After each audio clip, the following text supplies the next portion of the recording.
بسم الله الرحمن الرحيم. مدحوينياش الدولة حبناها كأه دولة فدرالك الصومالية مدحوينها الدولة قلمذب مدني أحمد عبد كارية مدحوينها الدولة هرشبه مدني محمد عبد واري مدحوينها الدولة بونتلان مدني سعيد عبد الله الدني مدحوينها الدولة كوفور قلبين مدني عبد العزيز حسن محمد لفتقرين مدحوينها الدولة جبلان مدني أحمد محمد إسلام أيا وحي شر مدحيد وضع تشيها سوي مادين مقالة مدحضة قلمذب دوسمرهب شركة أيا سر رسمها أوفر ميكويو تبنك بيشا لوليو سعودينا إلى يلبي تبنك لوليو لبكن يلبات وهرين شركة وقامها علينا يا دولة يا شعب كقلمذب سودوينتا يا مرتجلينتا شركة وضع تشيها دولتها حبناها كأه دولة فدرالك مدحضة دولتها أيا كوضا هادلي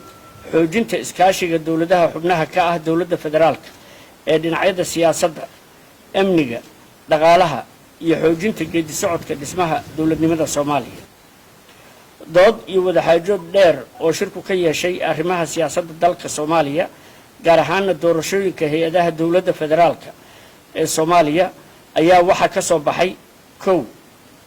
in la xoojiyo iskaashiga dawladaha xubnaha ka ah dawladda federaalka ee Soomaaliya dhinacyada siyaasadda amniga iyo horumarinta dhaqaalaha in doorashada waa qodobka labaad in doorashada dawladda federaalka ee Soomaaliya ee 2020-2021 ay ku dhacdo waqtigeedii aysan imaan wax muddo kordhin xileed ah saddex sida ay sheegtay gudoomiyaha guddiga doorashooyinka dalka kama dhici karto doorasho hal qof iyo hal cod ah oo waqtigeedu ku dhacda